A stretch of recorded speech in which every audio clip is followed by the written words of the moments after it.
Bonjour à tous et bonjour à toutes, j'espère que vous allez bien. La semaine dernière, dans Revit Architecture 2015, on s'est amusé à créer les différents niveaux qu'on voit ici par rapport à la maison qu'on va dessiner. Et cette semaine, on va importer une carte topographique en DWG, on va la scinder en différents éléments et on va aller jusqu'à même faire le terre-plein.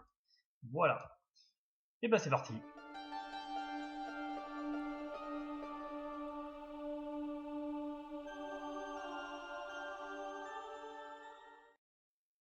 Nous voilà de retour dans Projet Revit 2016, donc on voit qu'il n'y a que les niveaux. Il est très vite pour l'instant. Et avant de me lancer dans la topographie, je voulais simplement remercier tous les commentaires que vous me laissez parce que ils sont toujours très intéressants. Soit ce sont des questions que vous me posez, soit ce sont des conseils.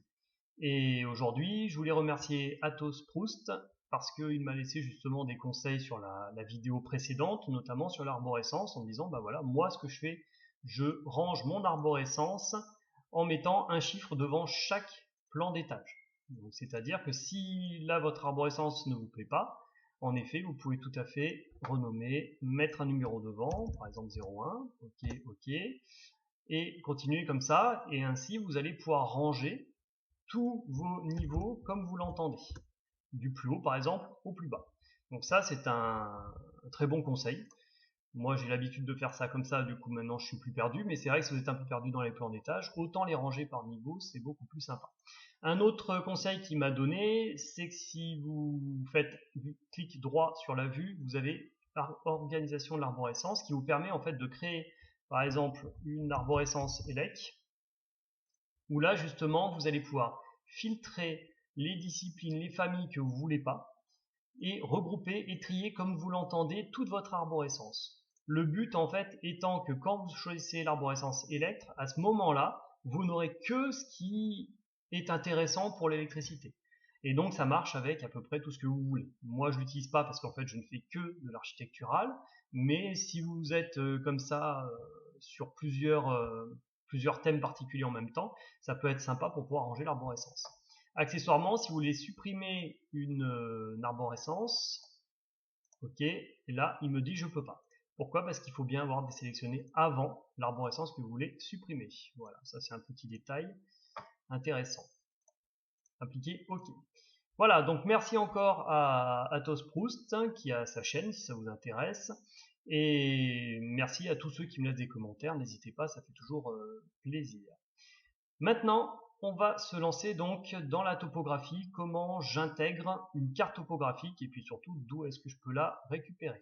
Alors, ces fameuses cartes topo dans Revit, c'est pas le logiciel le plus simple à ce niveau-là. Normalement, vous avez un onglet qui s'appelle Volume et Site, et dans cet onglet, vous avez Surface topographique. En cliquant dessus, il ouvre un menu avec énormément de choses, et dès le début, il vous dit placer un point. Donc en effet, si par exemple je me mets sur la vue 3D, je clique sur placer un point, je dis tiens l'élévation est à 0, je peux tout à fait cliquer plusieurs points, et il va me dessiner donc mon niveau 0. Je mets -1, je reclique des points, j'ai un niveau -1.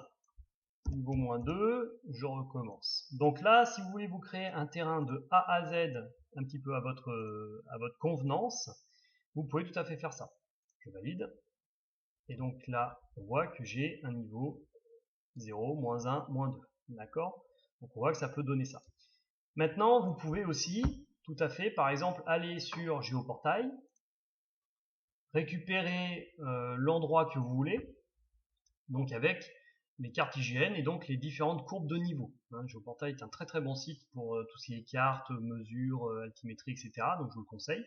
Le problème c'est que là mon terrain moi se situe ici. On voit que là j'ai la courbe de 300 et en fait j'ai 5 mètres entre deux courbes. Donc 5 mètres d'écart entre deux courbes, c'est beaucoup quand on veut faire juste une habitation, ça fait quand même un sacré dénivelé. Surtout que si je regarde un petit peu la forme de mon terrain, donc c'est à rue de Falkweller à Gilles Weller, pour ceux qui ont envie d'aller voir ce que c'est. Il va être là, on voit que ça monte un petit peu, ça redescend, et on voit que la route, eh ben, ils l'ont refait relativement horizontale, si je puis dire. Donc en effet, ces cartes-là suffisent pas. Mais vous pouvez tout à fait quand même, si vous voulez, intégrer dans Revit ce genre de carte, donc dans insérer pouvez insérer une image, alors là je peux pas en 3D, mais par contre je peux sur le plan de masse, insérer une image et redessiner sur l'image les points en utilisant donc le placer un point. Voilà, vous pouvez le refaire, mais c'est vraiment pas terrible, hein, faut être honnête, c'est vraiment pas terrible. Maintenant, si je ne veux pas faire ça comme ça, je clique sur Surface Topo et là je peux créer à partir de l'importation. Et soit c'est un DWG, soit c'est un CSV. Alors, on va parler des CSV rapidement. Un CSV, ça ressemble à ça. Un CSV, c'est un fichier qu'on peut normalement ouvrir avec Excel. Et en fait, dans ce fichier, on a tout simplement les coordonnées de chaque point. Et donc, le Revit devrait savoir lire ça. Et donc, ensuite, redessiner la surface comme vous en avez envie. Je ne l'ai jamais réellement utilisé, tout simplement parce que récupérer un fichier CSV, bah, c'est pas facile. Voilà. La troisième technique, c'est de créer l'implantation à partir d'un DWG, je vais y arriver, voilà, un DWG, d'accord. Là, je clique sélectionner l'incurrence importer et il dit qu'il n'y en a pas. Donc en fait, il va falloir déjà importer avant le DWG pour ensuite dire que ce DWG, ça sera mon terrain. Et pour créer un DWG, comment je fais? Alors il y a une technique que moi j'utilise, pas sur mon PC, mais au travail, ça marche beaucoup mieux. C'est de mettre ma carte sous SketchUp. D'accord? Fichier, géoposition, ajouter. Alors là, c'est ajouter plus d'images, mais sinon, c'est ajouter emplacement. Donc dans SketchUp, vous allez chercher votre carte. Vous la modifiez comme vous l'entendez, parce qu'on peut tout à fait clic droit la déverrouiller et ensuite la modifier le groupe. D'accord? Et avec les outils bac à sable, changer ce qu'on veut. Par exemple, là, sur cette carte-là, j'ai remis ma route un petit peu plus droite. D'accord?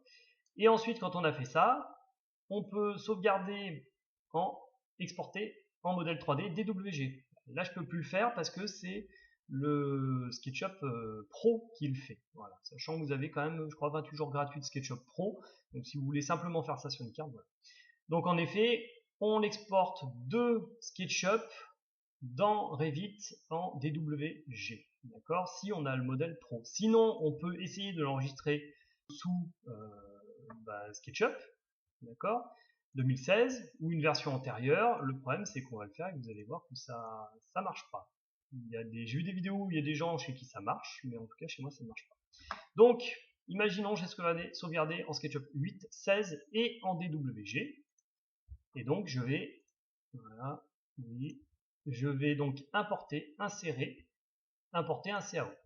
Vous avez importé et lié. La différence est que normalement, si vous liez et que vous modifiez votre fichier CAO, derrière, ça devrait le remodifier dans Revit. Voilà. Bon, ça c'est la théorie encore une fois. Et importer CAO, ça veut dire que vous l'importez. Donc il est dans votre modèle, vous ne pouvez plus le modifier avec un autre logiciel. Voilà. Et donc là, on a DWG et on a SketchUp. Donc si je vais sur SketchUp, je vais remonter, voilà. Je l'ai sauvegardé en 2016 et en 8. Je vais essayer en 2016 et là il me dit impossible d'ouvrir. Donc déjà vous voyez que ça commence bien. Si j'essaye en 8, là il me l'importe. Donc là je me dis ouais chouette, il me l'a importé, je suis content, ça va marcher, je suis heureux. D'accord? Donc là j'ai bien mon terrain. Le truc c'est qu'ensuite quand je vais dans Volumécite sur Surface Topo et que je dis créer à partir de l'importation, je sélectionne cette occurrence là. Il me dit qu'est-ce que je veux garder. Alors bah ça ce sont les calques que j'ai dans SketchUp. Hein. Donc il y a le calque layer 0 et puis par défaut il crée toujours un calque défaut sous Revit. Je fais OK. Je valide. Et là il me dit la surface doit posséder au minimum 3 points distincts. Donc bah, ça marche pas trop bien non plus. Vous pouvez essayer de redessiner en plaçant des points dessus. Mais alors là c'est très long et c'est très pénible. Donc ça non plus ça marche pas des masses. Au revoir. La seule technique qui vraiment fonctionne bien, je trouve, c'est d'insérer, voilà, le DWG. Voilà. Ça, je trouve que ça marche relativement bien. Et si je crée à partir de l'importation, je sélectionne ça. Donc, il s'appelle 0. OK. Et là, il a marché, sauf qu'il me dit impossible de détecter automatiquement la limite. Bon, ça, je m'en fiche. Donc là, ça a marché. Ça, c'est ma carte. Si on regarde bien, on se rend compte qu'il y a du vert, il y a du gris, c'est un peu bizarroïde. Je vais valider peut-être un petit peu, voilà, du vert et du gris. Pourquoi? Parce qu'en fait, il a gardé, si je viens cliquer au pif et que je bouge, hein, il a gardé ma carte en DWG et ma surface topo. Donc en fait, si je clique dessus, supprime, j'ai une chance de supprimer l'un des deux. Donc, du coup, moi, ce que je fais, c'est que je déplace les cartes, je prends mon DWG, je le supprime et je garde ma carte là. Donc en effet, vous avez vu aussi que je la déplace. Ça veut dire que mon niveau 0 n'est pas déterminé. Voilà. Mais en tout cas, j'ai une bonne carte, elle fonctionne. Et puis on reconnaît un petit peu là la route. Enfin, moi je la reconnais parce que je connais ma carte. Je regarde au plan de masse. Elle est loin, donc je vais la prendre, je vais la positionner à peu près là où je veux. Je regarde mes élévations, d'accord. Et là, il va falloir que je place ça à peu près correctement. Donc la carte, vous avez intérêt à la reconnaître pour pouvoir la placer correctement. Si je veux la placer, d'abord, il faut que j'aille voir d'ailleurs mes cadres. Vous voyez, j'ai ma zone cadrée. Et en fait, le truc, c'est que les cartes topographiques sont normalement plus grandes que la zone. Et du coup, il va falloir que je la déplace. Voilà. D'accord? Pour avoir un petit peu tout. Moi, sur cette carte-là, je sais que mon niveau moins 0,5, je veux l'avoir à peu près ici. Donc, je prends ma carte, je la fais monter. Voilà. D'accord? C'est pas très important. Réellement, c'est pas très important le placement de la carte. Vous n'êtes pas à 2 cm près, quoi. Mais vous pouvez aussi tout à fait modifier vos niveaux par rapport à la carte. Alors là, du coup, la hauteur de vos niveaux, il va falloir absolument gérer tout ça correctement. Bref. Le cadre, je peux le recacher. Et donc, maintenant, ma carte, elle est à peu près placée. Je reviens sur le plan de masse, c'est bon. Donc là, ma carte, elle est placée. Voilà. Vous avez placé votre carte. Vous n'avez pas sauvegardé, donc il faut sauvegarder. Et maintenant, on va essayer de la scinder. Alors, pour scinder une région, ou pour créer d'ailleurs une sous-région, il faut toujours aller dans volume et site. Donc vous avez la surface topo, vous avez les composants parking et site, vous avez le terre-plein qu'on fera, vous avez scindé la surface, et vous avez fusionné les surfaces. Donc ça veut dire que vous avez coupé des surfaces, vous voulez les regrouper. On va donc scinder une surface, et on va d'abord créer une sous-région. La sous-région, ça permet justement de séparer différentes zones du terrain, mais sans les scinder. Parce qu'à partir du moment où on aura scindé un terrain, ils seront vraiment dissociés de l'un de l'autre. Donc si on modifie l'un, ça modifiera plus l'autre. Alors que la sous-région, elle est toujours liée à la région de base. Donc je me mets sur le plan de masse, voilà, et puis je vais dans sous-région, ça m'ouvre des traits, et je vais commencer déjà par placer un trait. Voilà. Et je regarde par rapport en haut, donc je crois que j'ai à peu près, il faut à peu près 17 mètres 50, donc ça va pas, je me déplace un petit peu, j'ai en mesuré, un petit peu trop grand, voilà. Donc bon, sur les cartes topo, vous voyez que c'est aussi un petit peu du bricolage, hein. On est un petit peu sur de l'à peu près, voilà, c'est à peu près bon. Là, d'ailleurs je peux en dessiner une autre directement, d'accord. Entre les deux, j'ai 8, non, entre les deux je vais avoir 4. Voilà, vous voyez j'ai 4 entre les deux, d'accord. Et ici, je dois avoir de là à là, normalement j'ai à peu près 27 mètres. Donc là on voit que 27 mètres ça va pas. Voilà. Voilà. Donc vous voyez c'est beaucoup de bricolage pour arriver à faire ça. 26,50, encore un petit peu de décalage. Voilà. Et donc mon autre route, je la décale aussi. Voilà. Donc là je suis bon. Je les ferme, alors faites très attention en les fermant, parce que des fois vous allez rater les points. Voilà. En bas c'est la même chose. D'accord? Vous voyez que j'ai dépassé de chaque côté, hein, et je valide. Et donc vous voyez bien que là j'ai donc une sous-région qui est apparue, mais qui est toujours libre. Si je clique dessus, je vois que j'ai des catégories qui apparaissent, et là je vais mettre une catégorie asphalte. Je fais OK. Vous voyez, pas très couleur asphalte, mais ça dépend aussi de réaliste. Voilà, en réaliste ça donne ça. D'accord? Je ne vais pas rester en réaliste, je vais rester en couleur uniforme. Donc maintenant, vous voyez, j'ai donc une sous-région qui a été créée. Si je me remets sur le plan de masse et que maintenant je veux scinder la surface, je clique sur la surface que je veux scinder et vous voyez que, voilà, je clique ici et j'ai les mêmes outils que sur l'autre qui sont apparus avec, par exemple, choisir la ligne. Mais là, en effet, je n'ai aucune ligne. Donc je viens et puis je viens redessiner ma ligne ici. Puis je peux les faire même plus grand. Voilà. Et je valide. Et du coup, cette zone-là est scindée. Elle est coupée. Ça veut dire que je peux, par exemple, la supprimer. D'accord? Voilà à quoi ça sert de scinder une surface. Moi, je vais les laisser là, vous voyez qu'elles sont scindées. Hein. Ces deux-là sont toujours ensemble. Par contre, celle-là est séparée. D'accord? Je vais revenir en arrière. Voilà, je vais garder une seule surface. Donc scinder, ça vous permet d'enlever certains éléments. Et en fait, j'en parle maintenant parce qu'à un moment, il va falloir scinder la surface, il va falloir enlever un petit bout de la surface pour pouvoir faire la trémie de la cave. Voilà. Maintenant que j'ai ça, il faut que j'essaye de déterminer où va se situer un petit peu ma maison et déjà où situe mon terrain. Et pour situer mon terrain, je peux utiliser la limite de propriété par esquisse, d'accord. Et en fait, donc je pars. Alors, il faut connaître aussi son terrain. Hein. Je pars d'ici. Je vais jusqu'au terrain, je vais jusque là, j'ai 48 mètres. Je monte là-haut, j'ai du 49 mètres. Voilà. Et donc je referme ici. Et je reviens boucler là. Voilà. Donc ça c'est mon terrain. Je valide. Et donc vous voyez, il y a des pointillés qui apparaissent maintenant, indiquant qu'on est sur la limite de terrain. Ok. Et ben maintenant, il n'y a plus qu'à placer la maison. Et pour placer la maison, et ben je vais m'amuser à faire un terre-plein. Et donc je viens cliquer sur terre-plein. Là j'ai des options qui s'ouvrent comme d'habitude et donc je vais commencer d'abord par dessiner mon terre-plein un petit peu où je veux, je le déplacerai après. Donc ici si vous voulez faire exactement le même terre-plein que moi, il va falloir faire du 9.3, point, hein, pas virgule. Ensuite en vertical du 2.1, ensuite on repart en horizontal sur du 4.2. On remonte en vertical sur du 8.51, en horizontal du 4.2 et on remonte sur du 1,18. Ça c'est à force de modifier mon esquisse de base, j'ai des valeurs un peu bizarres. Échappe, je reviens de l'autre côté, je clique, donc 3.3, entrée.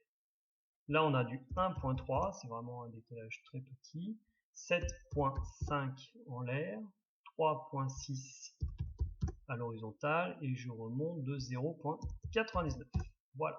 Donc normalement là il me reste 4,40 piles. C'est exactement ce qui me reste, ça tombe bien. Sauf qu'ici maintenant je vais prendre l'outil arc, je viens cliquer ici, cliquer là, il me propose automatiquement du 2,20 de rayon, c'est bon. Donc ça c'est mon esquisse. Hein. Voilà, je confie quand même. Je valide. Voilà. Donc là, j'ai mon terre-plein qui est fait. Si je vais en 3D, je me rends compte, en effet, j'ai bien mon terre-plein en plein milieu, qui est haut, ça fait un trou en dessous, voilà. Le problème, c'est que mon terre-plein, je ne voulais pas aussi haut. Donc si je double-clique dessus, je vois qu'il me l'a mis au niveau 0,5 toit. Moi, je le mets au niveau moins 0,5 garage, je valide. Voilà. Maintenant, ce terre-plein, je vais le déplacer. Parce que c'est ma maison, je vais la déplacer, c'est pas là à la base que je voulais la mettre. Donc, pour la déplacer, il va falloir que je clique dessus. Et ici, j'ai les outils déplacer, rotation. Donc, par exemple, je vais d'abord commencer par une rotation. Mon garage étant ici, le sud étant aussi ici, je veux que cette face et cette face soient relativement éclairées. Du coup, je vais décaler dans ce sens-là. Voilà. Donc là, ici, ça sera relativement éclairé. Là aussi, et j'ai mon garage. Bon, je vais encore le tourner un petit peu. Voilà. Ensuite, au niveau de la position, est-ce qu'il est bien là? Oui, on remarque qu'il est pas si mal que ça. Oui, il est pas si mal que ça, mais j'ai envie de le déplacer. Je clique dessus. Je mets dans quel sens je veux le déplacer et la valeur dont je veux le déplacer. Donc, par exemple, si je veux le déplacer dans ce sens-là, un petit peu plus vers l'arrière de 9 mètres, voilà, je clique et il m'a déplacé 9 mètres. Voilà. D'accord? Ici, qu'est-ce qu'on voit? On voit par contre que le terre-plein, en effet, c'est très carré. Hein. Il a monté le terre-plein et il a imaginé que la terre, elle pouvait tenir comme ça. Moi, j'ai envie de faire monter un petit peu la terre au niveau justement du terre-plein. Pour ça, je vais cliquer sur zone nivelée et je vais créer la surface topo exactement comme celle existante. Et je choisis ma surface topo. Voilà. Là, la surface nivelée créée pour la phase actuelle, si vous la nivelez, elle sera créée détruite dans la même phase. Voilà. Donc, c'est-à-dire que votre surface, vous allez pouvoir la modifier. Donc, si je clique sur un point, je peux lui donner une autre élévation. Par exemple, 0. Voilà. D'accord? Alors la première chose que moi je vous conseille, c'est de prendre tous les points qu'on ne voit pas parce qu'ils sont en dessous. CTRL, clic, clic. Vous tenez CTRL, hein, ça permet de faire plusieurs points en même temps. Voilà. Et moi je les mets tous à 0. Parce que je suis à 0. D'accord? Voilà. Ensuite, là, je prends ceux-là, et de la même façon, je vais tous les mettre à 0. Voilà, je fais quelque chose d'à peu près correct tout autour de ma maison. C'est un petit peu l'idée. Et là, il y a un trou, donc par exemple, celui-là, au lieu de mettre à moins 1 machin, je les mets à moins 0,5. Voilà, c'est un petit peu plus propre. Ça permet déjà de préparer le terrain et même de voir les travaux qu'il va falloir faire sur le terrain. Oui, ce point-là à 0. Voilà, ce point-là, il y a moins 0, bah tiens, 0. Voilà, d'accord. Et en fait, le truc, c'est qu'il va vous créer en plus une autre surface, vous allez voir, que je supprime, moi, parce qu'elle me gêne plus qu'autre chose. Celle-là, 0 aussi. Bon, il n'y a pas beaucoup là. Voilà. Donc après, vous faites le tour. Est-ce que c'est bien placé? Oui, ça m'a l'air bien, je suis content. Je reviens dans modifier et je valide. Voilà.